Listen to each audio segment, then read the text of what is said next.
Hay cosas que no deberían verse. No me refiero a la violencia, no al crimen.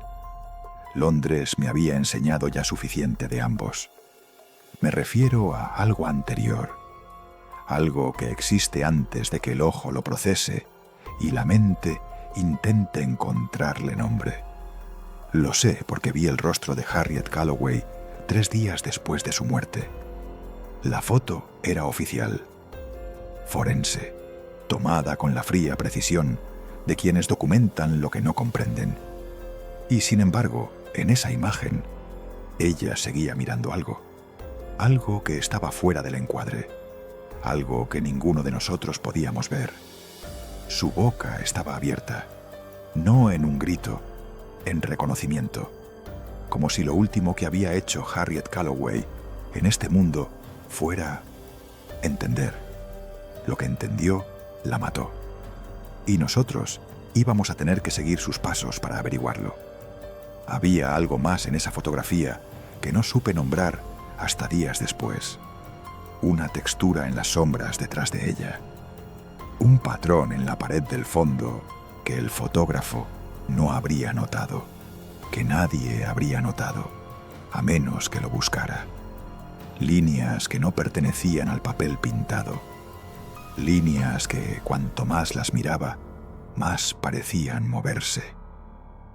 Cerré la carpeta y no la volví a abrir hasta que Gray me lo pidió. Reginald Voss llegó al apartamento de Gray un martes por la mañana con el sombrero mojado y una carpeta bajo el brazo que sujetaba como si le quemara. Era inspector de Scotland Yard, un hombre metódico de los que creen en causas y efectos, en huellas y confesiones. No en este tipo de casos. Eso lo leí en su cara antes de que abriera la boca. Gray estaba de pie junto a la ventana, dándole la espalda, observando la niebla espesa que borraba los tejados de Baker Street. No se giró cuando Voss entró. Solo dijo: 3 muertos, todos del mismo círculo social, todos sin marca visible de violencia. Voss se detuvo en seco. ¿Cómo sabe? El periódico de ayer mencionó a 2. Usted viene con una carpeta demasiado gruesa para 2 casos. Sume.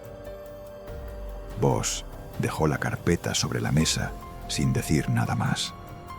Gray se giró entonces, y yo, Owen Finch, su ayudante desde hacía 4 años, reconocí la expresión en su cara.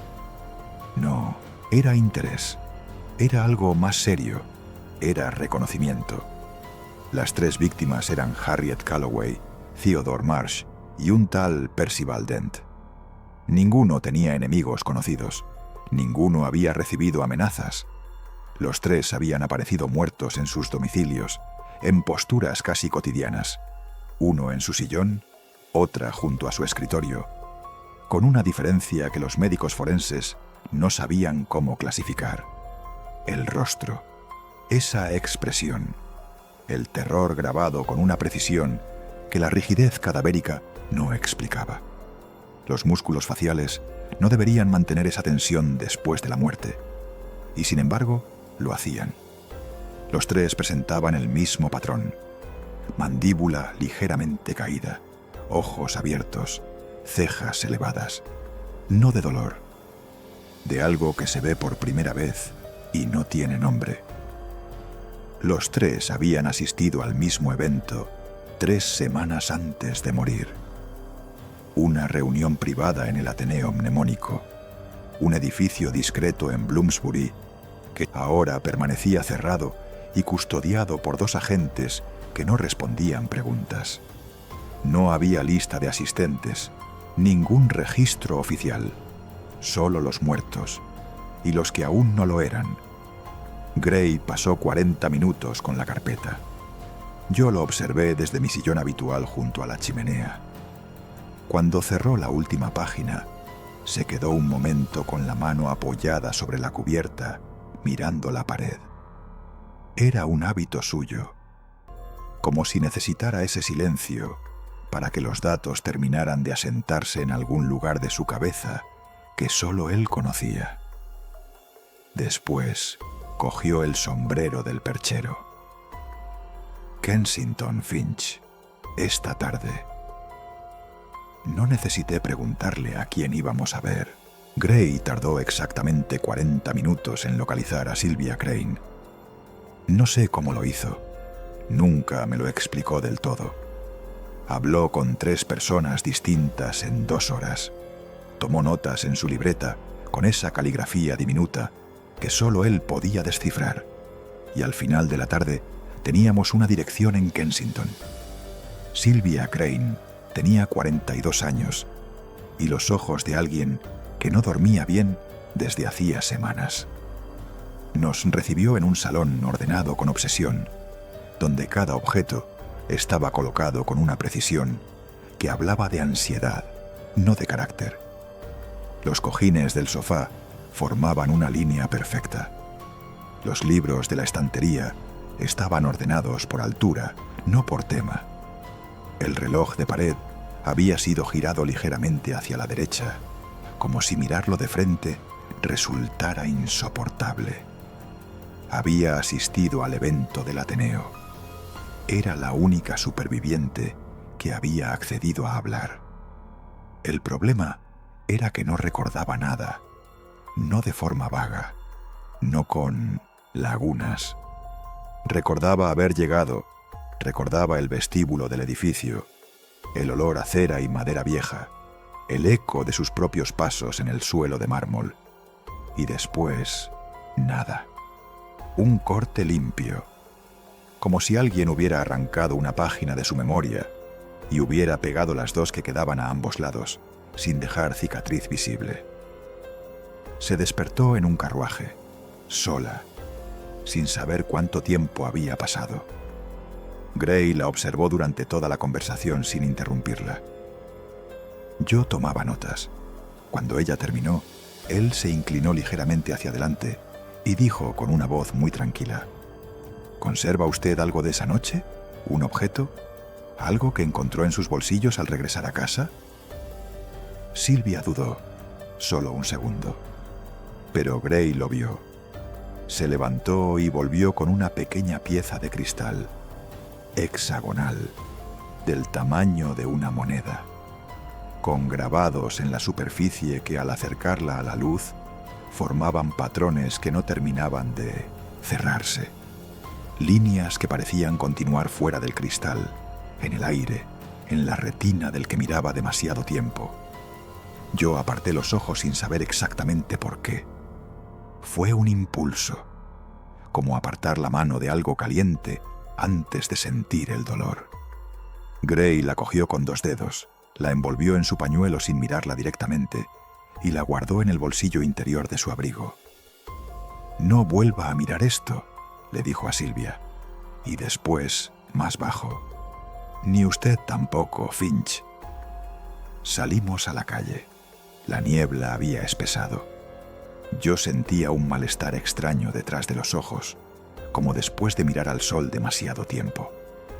Un zumbido suave que no era del todo sonido.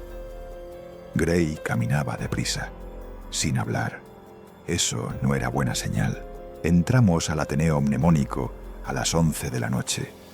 No voy a detallar cómo. Baste decir que Gray tenía sus métodos y que vos, oficialmente, no sabía nada de nuestra visita.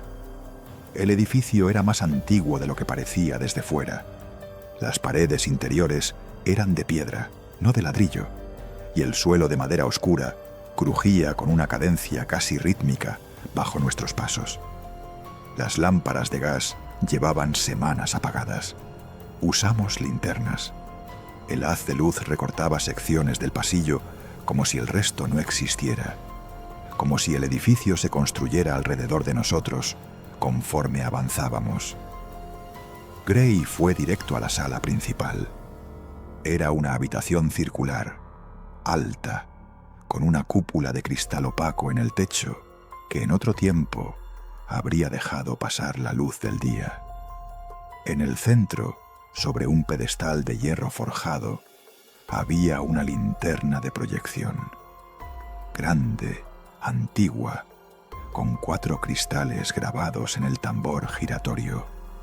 La luz de mi linterna rebotó en el metal pulido y proyectó sombras en todas las paredes a la vez, como si la habitación respirara. Gray la examinó sin tocarla durante varios minutos. Yo me quedé en el umbral de la puerta, observando la habitación. Las paredes tenían manchas que en otro contexto hubiera tomado por humedad. Ahora no estaba tan seguro. Tenían demasiada forma, demasiada intención. «Aquí fue», dijo Gray, en voz muy baja. No era una pregunta. El mecanismo de la linterna era de precisión alemana, construido para girar los cristales a una velocidad específica y constante.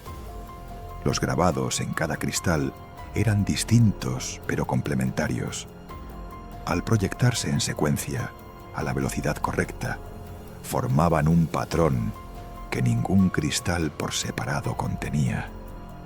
Era necesaria la suma, la superposición, el movimiento. Gray lo describió después, en el carruaje de regreso, con esa voz plana que usaba cuando algo le perturbaba más de lo que quería mostrar. Los patrones estaban diseñados para actuar sobre el sistema nervioso, no como una imagen, como una instrucción. El ojo la recibía y el cerebro la ejecutaba antes de poder resistirse. Igual que la rodilla responde al martillo del médico sin que la voluntad intervenga.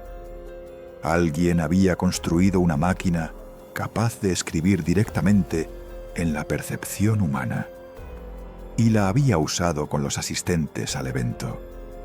Lo que cada uno vio en esa proyección era, según la teoría de Gray, personalizado, extraído de sus propios miedos más profundos, amplificado, hecho real durante 30, 40 segundos. La máquina no inventaba nada, solo encontraba lo que ya estaba dentro y lo traía a la superficie con una claridad que la mente no podía sostener. Para la mayoría, el efecto había borrado simplemente la memoria de la noche. Para 3 de ellos, había sido demasiado. El nombre apareció en un documento enterrado bajo el pedestal de la linterna. No era un nombre real, era un título: El arquitecto del umbral. Detrás del título había 40 años de historia.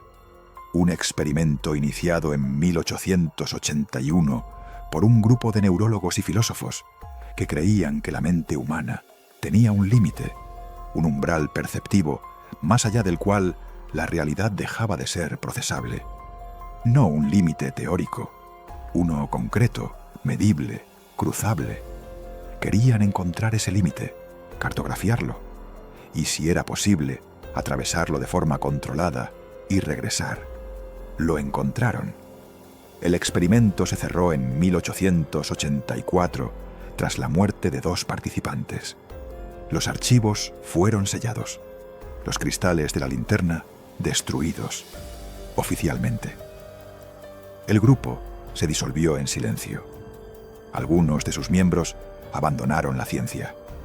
Uno ingresó en un sanatorio del que nunca salió. Los documentos que sobrevivieron fueron repartidos, escondidos, heredados sin saber qué eran. Alguien los había reconstruido. Gray pasó 2 días rastreando conexiones entre las víctimas y el experimento original. Yo le ayudé con los archivos de la Biblioteca Británica, buscando entre obituarios y publicaciones académicas oscuras de escasa circulación. El hilo era fino, pero estaba ahí. Theodore Marsh era nieto de uno de los científicos originales. Percival Dent había heredado una colección de documentos de otro miembro del grupo.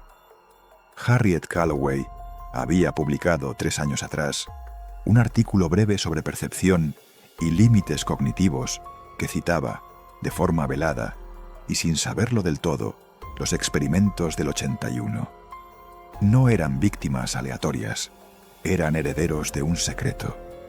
El arquitecto del umbral los había convocado para recuperar lo que consideraba suyo: fragmentos de información, documentos, recuerdos familiares transmitidos sin contexto, para completar lo que el grupo original había dejado inacabado. Y cuando descubrió que ninguno de ellos sabía realmente nada útil, que el conocimiento se había perdido en el camino entre una generación y la siguiente, los había usado como sujetos de prueba.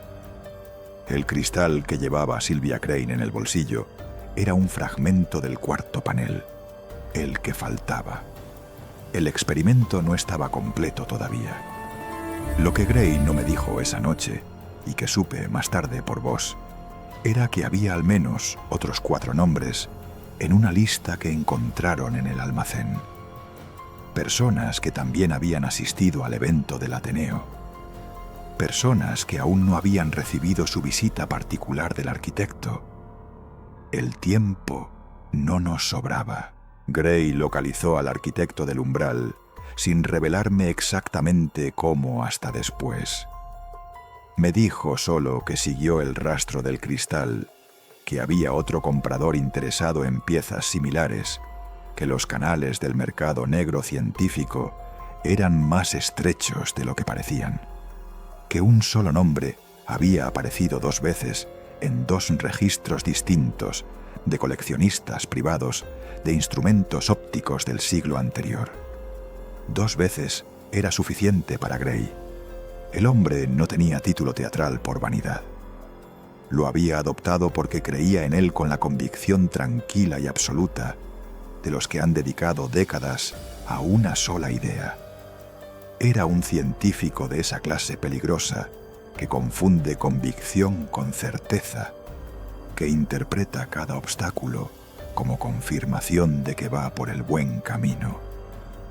Llevaba décadas reconstruyendo el trabajo del 81 porque estaba convencido de que el umbral perceptivo no era un límite a evitar, sino una puerta.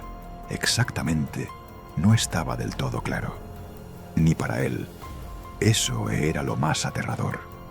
Voss y sus hombres llegaron al almacén de Clerkenwell 20 minutos después que nosotros. El arquitecto no opuso resistencia física. Estaba sentado ante un escritorio cubierto de esquemas y notas escritas en 3 idiomas distintos, mirando el cuarto cristal que Gray había colocado sobre la mesa frente a él, sin tocarlo. Lo miraba con una expresión que no era derrota. Era, más bien, la de alguien que ha llegado al final de un cálculo muy largo y comprueba que el resultado es correcto, aunque no sea el que esperaba. Nunca supe si Gray le dijo algo en esos minutos que estuvieron solos antes de que llegara Voss. Gray no me lo contó, y yo aprendí, en 4 años de trabajo junto a él, cuándo no preguntar. Lo que sí recuerdo es lo que Gray me dijo en el carruaje de vuelta, mientras Londres aparecía y desaparecía entre bancos de niebla a ambos lados de la ventana. El problema no es lo que vieron, Finch. El problema es que existía algo que ver. Lo miré, no respondí. Eso no cambia por haberlo detenido a él. Tenía razón, lo sabía. Los 4 cristales estaban ahora en manos de Voss, destinados a ser destruidos. El arquitecto del umbral enfrentaría un proceso discreto, sin prensa, de esos que Scotland Yard prefería manejar en silencio y que no dejaban rastro en los archivos públicos. Sylvia Crane recuperó poco a poco algunos fragmentos de esa noche, los suficientes para no dormir bien durante meses. Lo supe porque nos escribió una sola vez una carta breve en la que decía que ya no miraba los patrones en las superficies y que esperaba que nosotros tampoco lo hiciéramos, que había aprendido a no fijarse demasiado en las cosas, a mirar sin ver del todo. Yo la leí 2 veces. Gray la guardó sin comentario. Esa misma noche, tarde, Cuando él ya se había retirado, me quedé un momento junto a la ventana del apartamento. La niebla cubría la calle. Una farola de gas parpadeaba a lo lejos con una cadencia irregular, casi deliberada. El reflejo en el cristal de la ventana era el de un hombre que no estaba del todo seguro de lo que había visto esa semana. Me pregunté, por primera vez con seriedad, ¿qué habría visto cada uno de ellos en esa sala circular? ¿Qué forma habría tomado el umbral para Harriet Calloway? ¿Qué había reconocido en el último segundo, antes de que su rostro quedara grabado para siempre en esa expresión que ningún médico forense supo explicar? ¿Y si ese reconocimiento había sido terror o algo peor? Algo parecido al alivio de entender, por fin, algo que siempre había sentido sin poder nombrarlo. No llegué a ninguna conclusión. Apagué la lámpara y me fui a dormir, con la esperanza, esta vez sí, de no recordar lo que soñé.